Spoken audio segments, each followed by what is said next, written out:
What's up, guys? Chadwick.cervinski back with you here on the channel, and it has been a crazy week in the FPV world. Even though I've been totally focused on my iNav build, I always have one eye on the prize, which is all of this stuff going on with Betaflight, Butterflight, all this kind of stuff, AK, 1632, all this stuff. Now, first of all, the one thing I can say that I'm happy about this is that we're finally starting to hear a lot about what all of these different things that we turn on and off do, and we're seeing people kind of break it down as best as they can, but when it comes down to it, it's a lot of stinking hard math that's happening at incredible speeds that we will never understand as mere mortal pilots.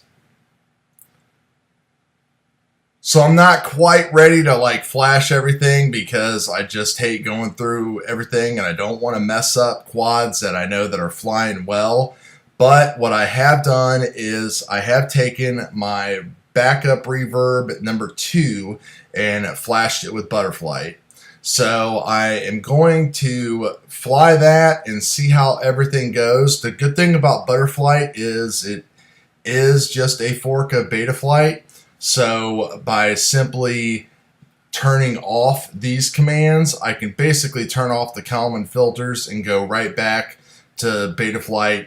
I'm not sure if this was built off of the full 3.3 or whatever. This is Butterflight 3.4, and last night the complete stable release for Betaflight 3.3 came out, which I've just flashed actually to my 6-inch Ethics frame, which has been rebuilt again for the 6th time. So this weekend I am going to get out and do some flying and compare all this stuff. I'm really interested to see what is going to happen on this Reverb, and test it and compare it to my 3.2.4. Like with Betaflight 3.3, there's really nothing there, honestly, for me.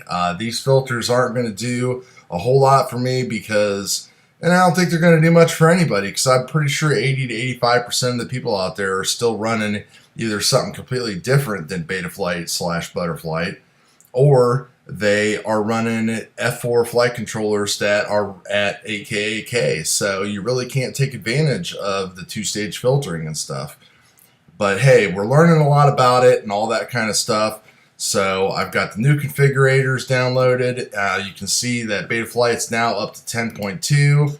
The Butterflight configurator is also at 10.2. Interestingly enough, everything is exactly the same.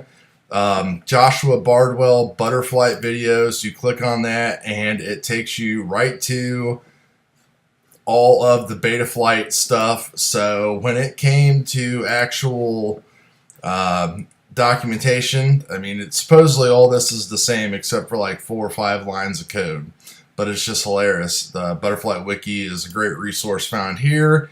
And, oh, wait a minute, that one actually works.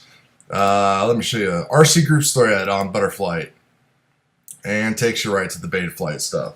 So anyway, we all know that, and that's old news and all that. So I guess we'll just see how this does.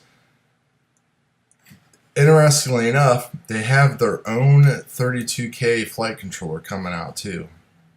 So some interesting stuff going on. But like I said, am I going to notice much of a difference? I thought I did whenever I first was testing it, but I could have just been fooled. But now I'll be able to quickly go back and forth, and I'm going to spend a few days testing this out and see what's going on. So anyway, keep an eye on that. Talk to you guys later.